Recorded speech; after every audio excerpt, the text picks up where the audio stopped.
Nosotros somos estudiantes de la licenciatura de médico cirujano de la Universidad Veracruzana y como parte de la asignatura de fisiología hablaremos un poco sobre una enfermedad muy interesante, caracterizada en esencia por la muerte de cierto tipo de células del sistema nervioso y que afecta la función de nuestros músculos. Estamos hablando de la esclerosis lateral amiotrófica. Para entender de manera general de qué se trata la patología, podemos definir cada una de las palabras que componen su nombre. Tenemos en primer lugar la palabra esclerosis, que define como un endurecimiento de algún órgano o de algún tejido como consecuencia de la formación excesiva de tejido conectivo en comparación con el tejido funcional. Esto le va a quitar cierta elasticidad al órgano o al tejido que se ve afectado. También tenemos la palabra amiotrófica, que proviene del griego y se divide en a, que significa que es carente de algo, mio, que se refiere a los músculos, y trófica, que significa alimentación. Por lo tanto, la interpretación más adecuada para la palabra sería sin alimentación a los músculos. Y finalmente tenemos la palabra lateral, que hace referencia más que nada al área de la médula espinal donde mayormente están posicionadas las células afectadas, que es la parte lateral. La esclerosis lateral amiotrófica, o ELA por sus siglas, involucra principalmente a las motoneuronas, que son las responsables de controlar el movimiento de los músculos voluntarios. Los músculos voluntarios son los encargados de movimientos usuales en nuestro día a día, como masticar, caminar, hablar o cualquier tipo de actividad que involucre movimiento. Esta enfermedad es de curso progresivo, lo que significa que una vez establecidos los primeros síntomas, estos se irán agravando con el paso del tiempo y no hay vuelta atrás. Desafortunadamente, en la actualidad no hay cura para la ELA, ni tampoco un tratamiento que sea del todo eficaz para revertir la evolución de la enfermedad. La ELA se caracteriza por la degeneración gradual y posterior muerte de las neuronas motoras, como ya lo habíamos mencionado. ¿Qué sucede en condiciones normales? En condiciones normales, los mensajes de las neuronas motoras superiores del cerebro son transmitidos hacia las neuronas motoras en la médula espinal y a las neuronas motoras inferiores, y desde estos hacia algún músculo en particular para realizar una acción específica. Todo esto como respuesta a un estímulo sensitivo previo que llegó al cerebro. Sin embargo, en la ELA no ocurre esto, pues tanto las neuronas motoras superiores como las inferiores se degeneran y mueren y dejan de enviar mensajes a los músculos.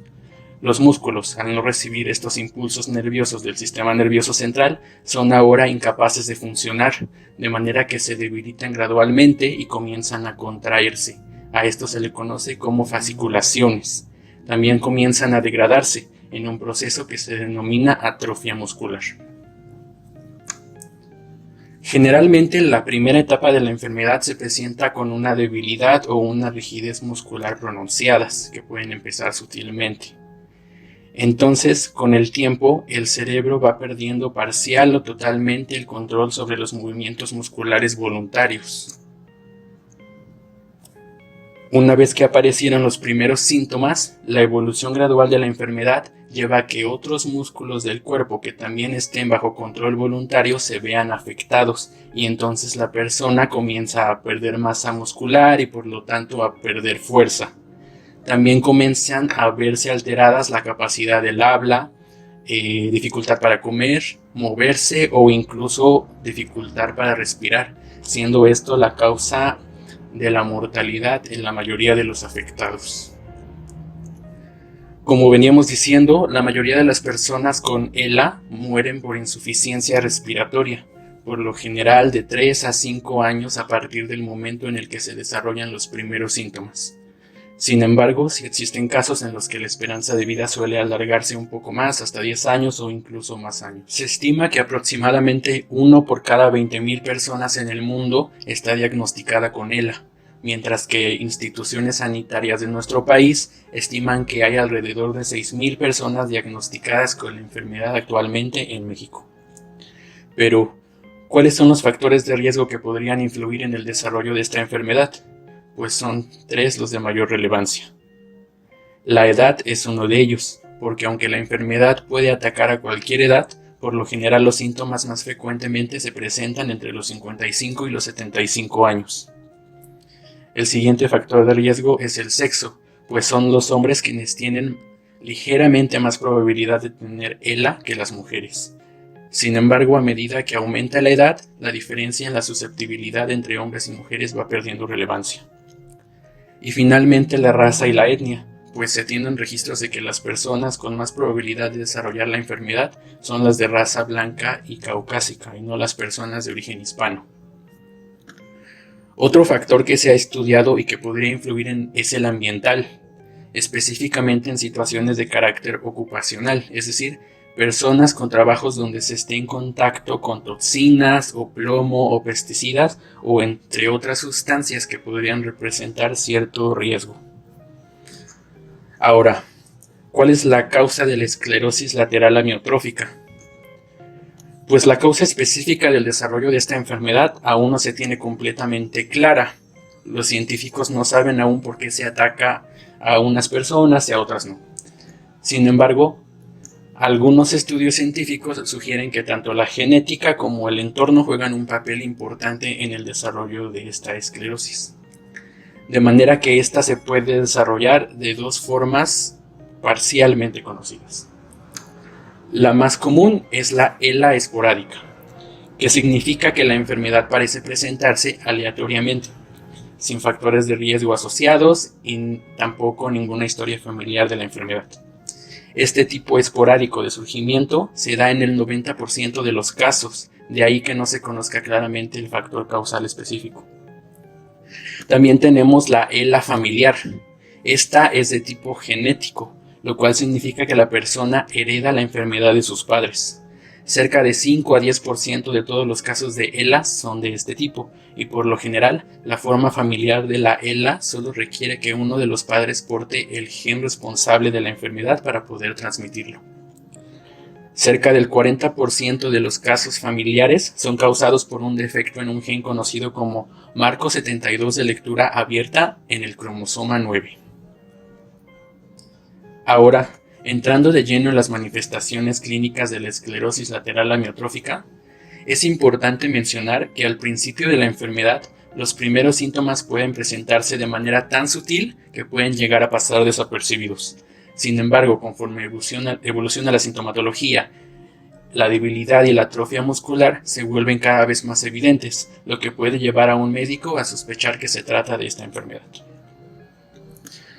Ahora, algunos de los síntomas que se manifiestan más cotidianamente son las faculaciones, que ya les hablamos, fasciculaciones, que se mencionaron anteriormente y que se definen como contracciones musculares, las cuales se dan principalmente en músculos del brazo, la pierna, el hombro o la lengua. También puede haber calambres musculares o cierta epasticidad muscular, que es una rigidez pronunciada. También puede haber debilidad muscular que afecta a brazos, piernas, cuello o el músculo diafragma. Y además se pueden apreciar la generación de un lenguaje enredado o nasal, al que se le llama así por la afectación de los músculos faciales y bucales.